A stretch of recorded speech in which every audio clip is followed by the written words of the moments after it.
Of course, Ollie grabbed the wrong laptop bag. Why wouldn't he? My 8-year-old son had the attention span of a goldfish on espresso, and this morning was no different.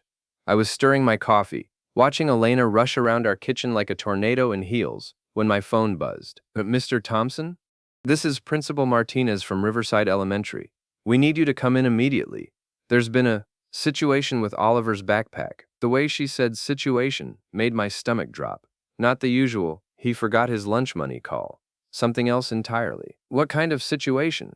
I asked, but Elena was already grabbing her keys, muttering about being late for another critical meeting with her team at Pinnacle Financial. She'd been having a lot of those lately. It's better if we discuss this in person, Mr. Thompson. How quickly can you get here? 20 minutes later, I was sitting in Principal Martinez's office, staring at Elena's work laptop, the one she'd left charging on the kitchen counter last night. The same counter where Ollie had dumped his school bag before racing upstairs to brush his teeth. One of our teachers was setting up for computer class when she opened what she thought was Oliver's school laptop, Principal Martinez explained, her face grave. Instead, she found, well, perhaps you should see for yourself. Detective Gorman, a tired-looking man in his 50s, turned the screen toward me. What I saw made my blood run cold. Email threads with subject lines like Project Closeout, Final Phase, and Asset Transfer Timeline. Financial documents showing wire transfers to offshore accounts. Photos of warehouse locations I didn't recognize. Video files with timestamps from Elena's supposed business trips. But the worst part, a message thread between Elena and someone named Grant Morrison. The most recent exchange, dated just 3 days ago. Elena, Jack's getting suspicious. We might need to accelerate the timeline. Grant. Don't worry, babe. If he becomes a problem, we stick to the plan. Domestic violence allegations are hard to disprove, especially with the right documentation. Elena. I hate doing this to him, but he'll never understand. Once we're in the Caymans, none of this will matter. Grant. You said it yourself. He's just a construction foreman. He'll never figure out what really happened to the Henderson Project funds. I stared at the screen, my hands trembling. The Henderson Project, the luxury condo development where I'd been the site supervisor for the past 2 years. The project that had mysteriously run over budget by nearly $3 million, with Elena's company handling all the financial oversight. Mr. Thompson, Detective Gorman's voice seemed to come from far away. Do you recognize any of this information? I looked up at him, then at Principal Martinez, who was watching me with a mixture of sympathy and concern. The woman I'd been married to for 9 years, the mother of my child, the person I'd trusted with everything. She was planning to frame me for embezzlement and disappear with her lover. I need to make a phone call, I said, my voice barely above a whisper. Mr. Thompson, I have to ask, did you know about any of this? I met Detective Gorman's eyes. No, Detective, I didn't, but I'm starting to understand why my wife has been working so many late nights lately. The room fell silent except for the ticking of Principal Martinez's wall clock. Outside, I could hear children playing at recess, their laughter a stark contrast to the nightmare unfolding in this office. My phone buzzed. A text from Elena. How did the school thing go? Hope it wasn't anything serious. See you tonight. Love you. I showed the message to Detective Gorman. He raised an eyebrow. What do you want to do, Mr. Thompson? I looked at the laptop screen again, at the evidence of my wife's betrayal laid out in neat digital folders. Elena thought she was so smart, so careful. But she'd made one crucial mistake. She'd underestimated the man she'd married. I want to go home, Detective. I need to have a conversation with my wife. Elena was already home when I pulled into our driveway, her silver BMW parked at its usual angle, slightly crooked, taking up more space than necessary, just like everything else about her lately. I sat in my truck for a moment, studying our house. The white colonial with black shutters we'd bought 5 years ago, back when I thought we were building a life together. The maple tree we'd planted in the front yard the day we brought Ollie home from the hospital. The flower beds Elena used to tend, but had abandoned once her career demands intensified. Everything looked normal from the outside, but then again, so had Elena. I found her in the kitchen, still in her work clothes, a navy blazer and matching skirt that probably cost more than I made in a week. She was opening a bottle of wine, her movements sharp and efficient. Hey babe, she said without looking up. How was your day? You never answered my text about the school thing. Just a mix-up with Ollie's backpack, I said, watching her face carefully. Nothing serious. She poured herself a generous glass of Chardonnay. Good. I was worried it might be something important. She took a sip, then finally looked at me. You look tired. Rough day at the site? I could have laughed at the irony. Here she was, expressing concern about my well-being while planning to destroy my life. The woman was either a sociopath or the world's best actress. Yeah, you could say that. I grabbed a beer from the fridge and leaned against the counter. How about you? Any exciting developments at Pinnacle? Something flickered in her eyes, so brief I might have missed it if I hadn't been looking for it. Same old stuff. You know how it is. Actually, I don't. You never really talk about your work anymore. Elena set down her wine glass and turned to face me fully. What's that supposed to mean? Nothing, just an observation. I shrugged, keeping my voice casual. Remember when you used to tell me about your projects? Now it's all confidential client information, and you wouldn't understand the technical stuff. Because you wouldn't, she snapped, then seemed to catch herself. Her expression softened. I'm sorry, I don't mean it like that. It's just, the financial sector is complicated. I don't want to bore you with the details. Right, because I'm just a construction foreman. Elena's face went pale. Those were Grant's exact words from the email thread. Jack, what's gotten into you today? You're being weird. Before I could answer, Ollie came thundering down the stairs, his backpack in hand. Dad, I think I grabbed your laptop thing this morning. Sorry. It's okay, buddy. These things happen. I ruffled his hair, grateful for the interruption. Did you get it back? Yeah, Mrs. Patterson gave it to me after school. She said some grown-ups needed to look at it first to make sure it wasn't broken.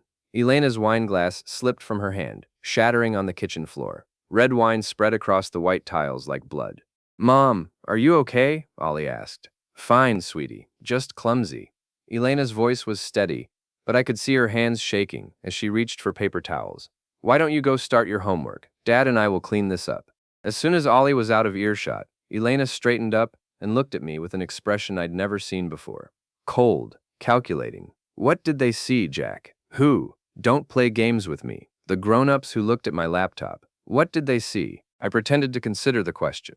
I don't know. Principal Martinez just said there was some kind of mix-up. Why? Is there something on there I should know about? Elena stared at me for a long moment, and I could practically see the wheels turning in her head. Was I lying? How much did I know? What was her next move?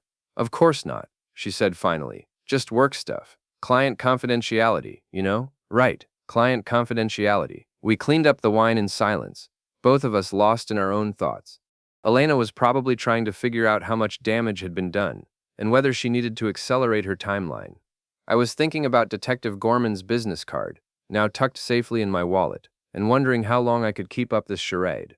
That night, Elena claimed she had a headache and went to bed early. I stayed downstairs, ostensibly watching TV but actually planning my next move. Around midnight, I heard her phone buzzing from the kitchen counter. I crept over and saw a text from GM, Grant Morrison. Emergency meeting tomorrow. Things might be compromised. We need to talk. Elena's message and went back to the couch. Elena thought she was so clever, but she'd made another mistake. She'd left her phone downstairs, and I'd been watching her enter her passcode for months without really thinking about it. Our anniversary, June 15th, 2015, the date we got married. Even her betrayal was sentimental. The next morning, Elena left for work earlier than usual, claiming she had a breakfast meeting with potential clients. I waited until her BMW disappeared around the corner, then called in sick to the construction site. My foreman, Ricky Castellano, wasn't happy about it. You never call in sick, Jack. What's going on? Personal stuff. I'll explain later. Can you handle the Henderson site inspection without me? Yeah, but the client's going to want answers about those budget overruns. That financial company has been asking a lot of questions. Pinnacle Financial, Elena's company. What kind of questions? Weird stuff, like they're looking for discrepancies in our billing. Almost like they're building a case for something. My blood ran cold. They weren't looking for discrepancies. They were creating them. Elena and Grant were probably doctoring records to make it look like I'd been skimming money from the project. Ricky, I need you to do me a favor. Make copies of all our billing records for Henderson. Every invoice, every receipt, every change order. Can you do that? Sure, but why? Just do it, and keep the copies somewhere safe. Not at the office. After hanging up, I drove to Elena's workplace, a gleaming glass tower in downtown Hartford. I'd only been there a handful of times, usually for company parties or the occasional lunch date back when our marriage was real. I parked across the street and waited. At 10:30 a.m., Elena emerged from the building with a tall, athletic man in an expensive suit. Even from a distance, I could see the easy familiarity between them. The way he touched her lower back, how she leaned into him as they walked. Grant Morrison. Had to be. I followed them to a coffee shop 3 blocks away, staying far enough back to avoid detection.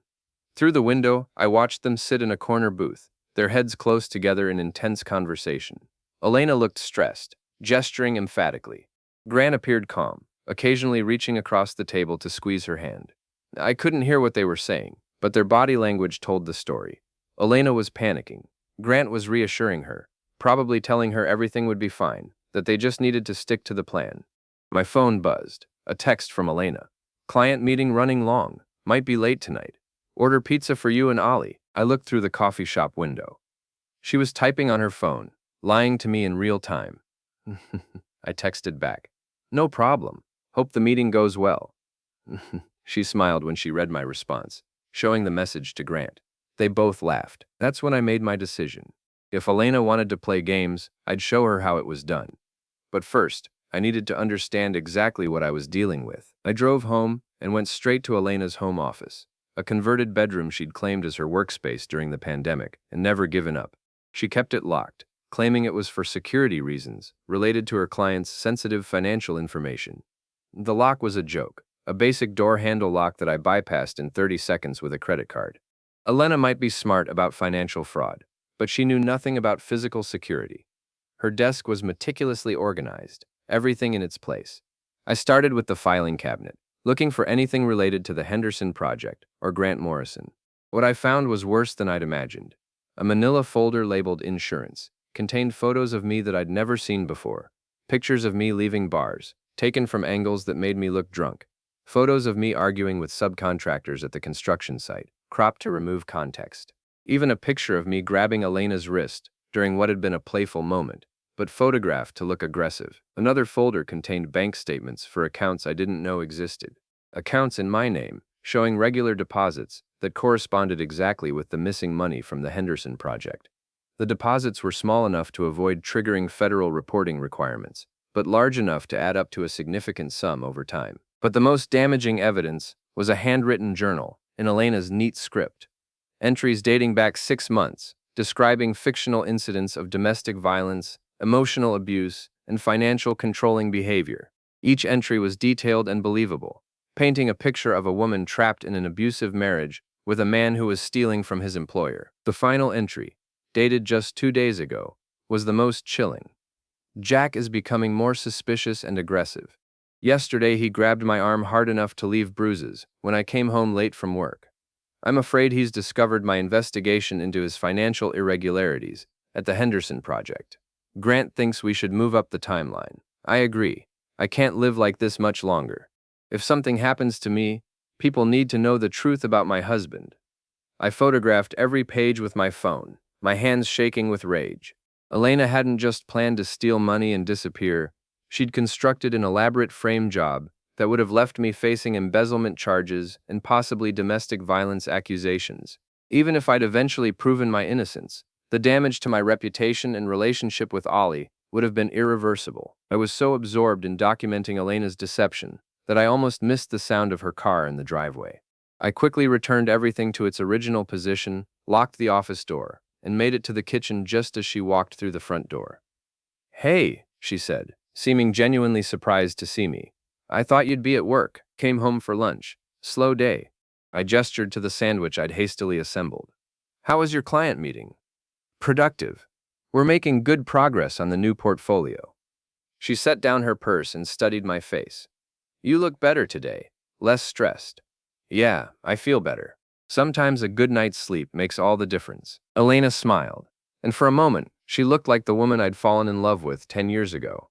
Sweet, caring, genuine. It was almost enough to make me doubt what I'd seen in her office. "I'm glad," she said, kissing my cheek. "I worry about you sometimes. This job, the pressure, it's not good for anyone." The casual cruelty of it took my breath away. She was already practicing her concerned widow act. "You're right," I said. "Maybe it's time for a change." That evening, I called Ricky and asked him to meet me at Murphy's Tavern, a dive bar on the outskirts of town where construction workers went to drink cheap beer and complain about their bosses. It was the kind of place Elena would never set foot in, which made it perfect for what I had in mind. Ricky was already there when I arrived, nursing a Budweiser and flirting with the bartender. At 42, he was built like a linebacker and had the personality to match. Loud, loyal, and absolutely fearless when it came to defending his friends. "You look like hell, Jack," he said as I slid into the booth across from him. "What's eating you?" I ordered a beer and spent the next hour telling him everything. The laptop mix-up, the evidence of Elena's affair and embezzlement scheme, the fake domestic violence journal, the doctored bank accounts. Ricky listened without interruption, his expression growing darker with each revelation. "That manipulative bitch," he said when I finished. "I never liked her, you know that? Always thought she was too good for us regular folks. I need your help, Ricky. But what I'm asking, it's not exactly legal, neither is what she's doing to you." Ricky leaned forward, his voice dropping to a whisper. "What do you need?" "Information. I need to know more about Grant Morrison, where he lives, where he works, what his routine looks like.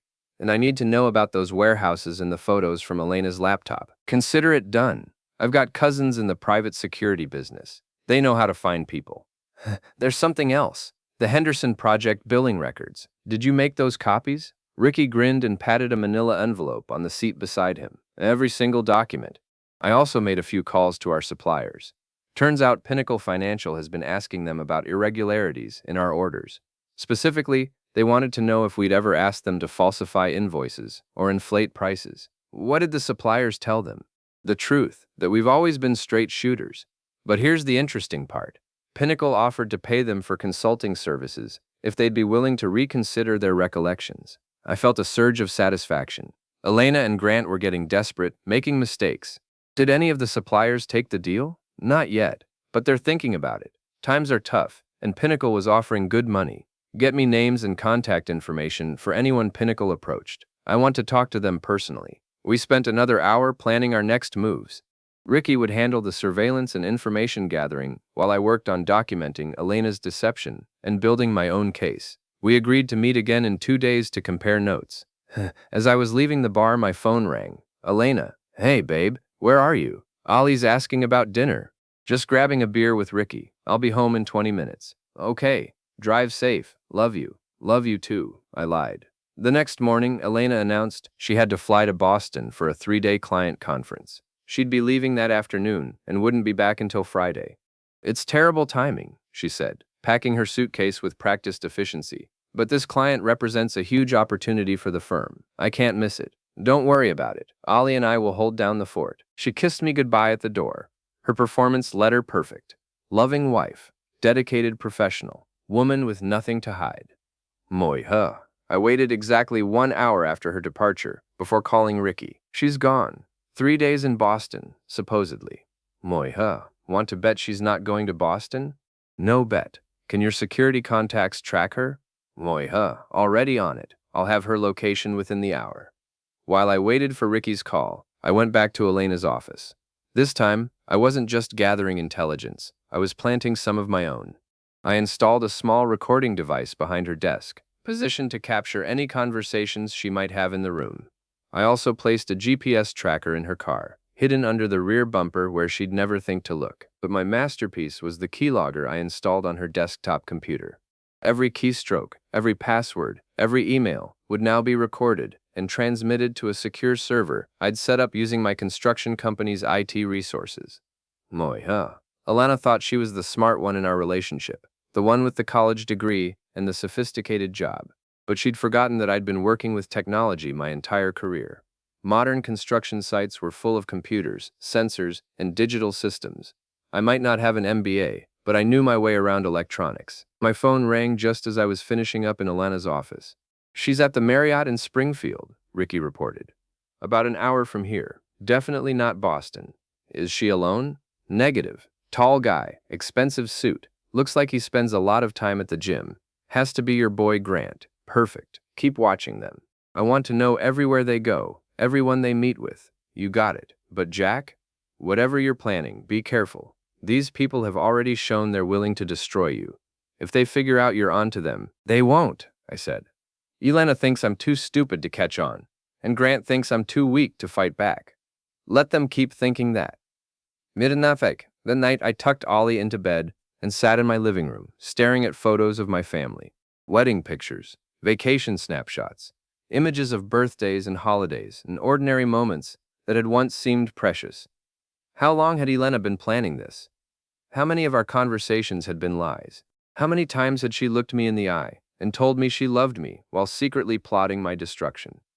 My laptop chimed with an incoming email from the keylogger. Elena was online, probably using the hotel's Wi-Fi to communicate with Grant. I opened the file and read her latest messages. Jack seems calmer since yesterday. I think we're okay to proceed as planned. The Boston alibi is working perfectly. He hasn't asked any suspicious questions. 2 more weeks, and we'll have everything transferred. Then we can make the domestic violence report and disappear while he's dealing with the legal fallout. I closed the laptop and poured myself a whiskey. Elena was right about one thing. I was calmer, because now I knew exactly what I was dealing with, and I had a plan of my own. She wanted to play games? Fine, but she was about to learn that her husband wasn't as stupid or as weak as she thought. The real game was just beginning. Elena returned from her fake Boston trip on Friday afternoon, full of stories about client meetings and networking events that had never happened. She was relaxed, confident, probably thinking she'd bought herself more time to execute her plan. She had no idea that while she was playing house with Grant in Springfield, I'd been busy destroying the foundation of everything they'd built. How was Boston? I asked over dinner, watching her face carefully. Exhausting, but productive. The client loved our presentation. I think we're going to land a major contract. That's great, honey. What kind of contract? Oh, for just a moment, Elena hesitated. She hadn't prepared for follow-up questions because she'd assumed I wouldn't ask any.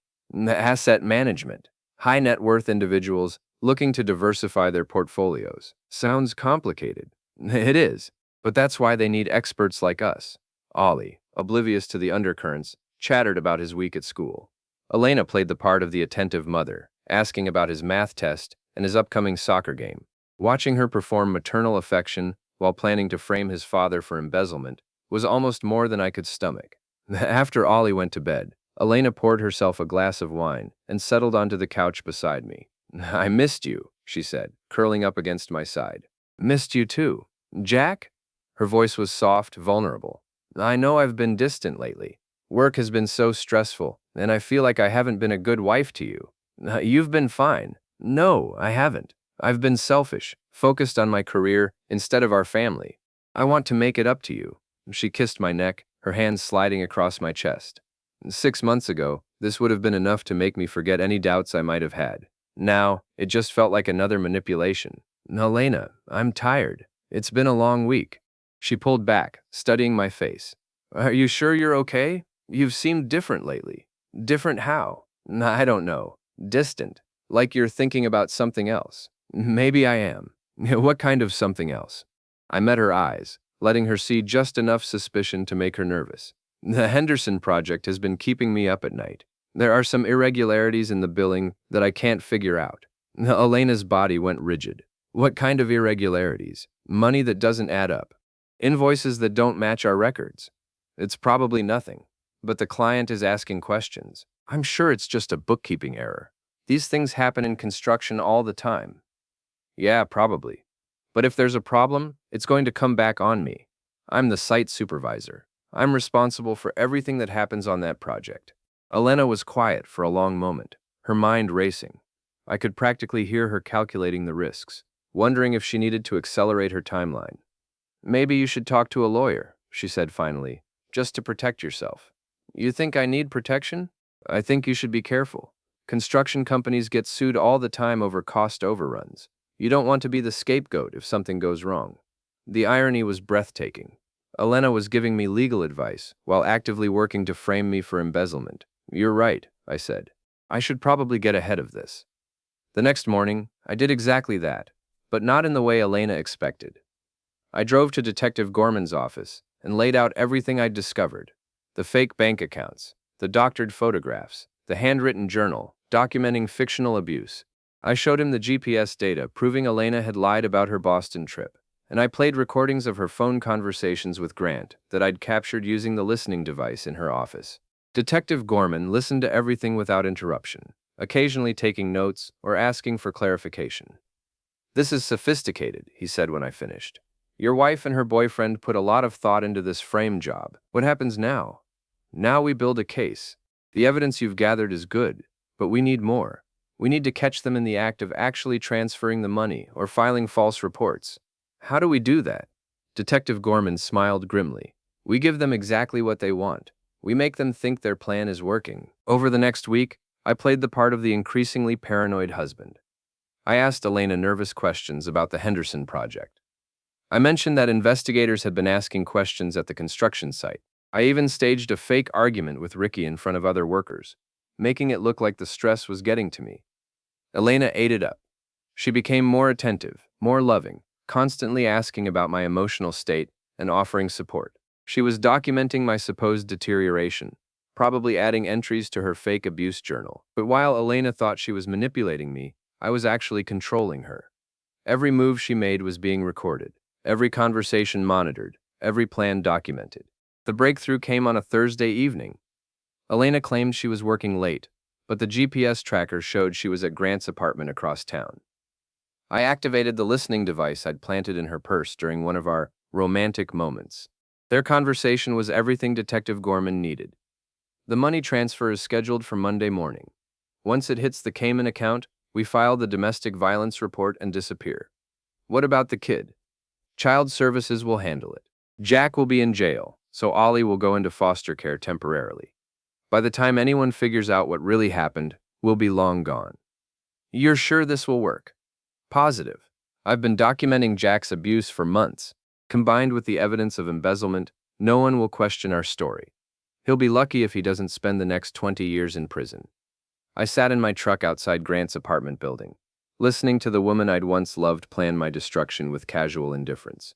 The worst part wasn't the betrayal. It was how little she seemed to care about what would happen to our son. That's when I stopped feeling guilty about what I was planning to do to her. Monday morning arrived gray and drizzly, matching my mood perfectly. Elena left for work early, claiming she had important meetings all day. She kissed me goodbye at the door, her performance as loving as ever. Have a good day, babe. I'll see you tonight. Actually, you won't. Elena froze, her hands still on the doorknob. What? I said you won't see me tonight, or any other night, for that matter. She turned around slowly, her face pale. Jack, what are you talking about? I pulled out my phone and played the recording from Grant's apartment. Elena's voice filled the hallway, discussing money transfers and domestic violence reports and foster care for Ollie. The color drained completely from Elena's face. She opened her mouth to speak, then closed it again. 9 years, I said quietly. 9 years of marriage, and you were willing to send me to prison and put our son in foster care for money. Jack, I can explain. No need. I've heard everything I need to hear. Elena's shock was giving way to calculation. I could see her trying to figure out her next move, looking for an angle that would let her regain control. You can't use that recording in court, she said. It's illegal to record someone without their consent. You're right. Good thing I won't need it. Before Elena could ask what I meant, Detective Gorman stepped out of our kitchen, followed by Detective Pruitt and 2 federal agents.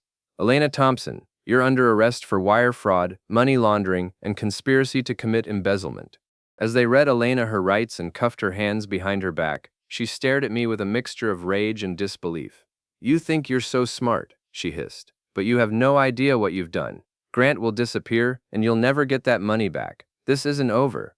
Actually, it is. Detective Gorman held up his phone, showing Elena a live video feed. Grant Morrison was being arrested in the parking lot of Pinnacle Financial, surrounded by FBI agents and local police. Your boyfriend tried to make the final transfer this morning, Detective Gorman explained. Unfortunately for him, we'd already frozen all the accounts and replaced the Cayman Bank's contact information with our own. Instead of transferring $3 million to the Caribbean, he sent it directly to the FBI's Financial Crimes Division. Elena's legs gave out. If the officers hadn't been holding her arms, she would have collapsed. The fake bank accounts, the doctored photographs, the phony abuse journal, we have it all, Detective Gorman continued. Your husband has been very cooperative in helping us build our case. They led Elena away in handcuffs, her expensive heels clicking against the sidewalk as she stumbled toward the police car. Neighbors had started to gather, drawn by the commotion. I could see them whispering to each other, pointing at Elena, taking pictures with their phones. By evening, everyone in town would know that the sophisticated financial executive from Pinnacle had been arrested for embezzlement and fraud. Elena's reputation, the thing she'd valued more than her family, was destroyed forever. After the police left, I sat in my empty kitchen and called my lawyer. There would be paperwork to handle, custody arrangements to make, divorce proceedings to initiate. The next few months would be complicated, but for the first time in weeks, I felt like I could breathe. My phone rang. It was Ricky. Holy shit, Jack. I just saw the news. They arrested Elena and that pretty boy boyfriend of hers. Yeah, it's over. How are you holding up? I looked around the kitchen where Elena had stood just hours earlier, kissing me goodbye while planning my destruction. The wine glass she'd broken a week ago had left a small stain on the grout that I'd never bothered to clean. I'd get to it eventually. I'm fine, Ricky. Better than fine, actually. And what about Ollie? He's at school. I'll pick him up in a few hours and explain what happened. He's going to need therapy, probably for a long time, but he'll be okay. We both will. And Elena. I thought about the woman who'd shared my bed for 9 years while secretly plotting my downfall. The woman who'd been willing to sacrifice her own son's well-being for money and a new life with her lover. Elena made her choices. Now she gets to live with the consequences. Through the kitchen window, I could see our maple tree swaying in the wind. The leaves were starting to turn, bright reds and golds against the gray sky. In a few weeks, they'd fall, and winter would come. But after winter, there would be spring. New growth, new possibilities. A new life built on truth instead of lies. I finished my coffee and went to pick up my son.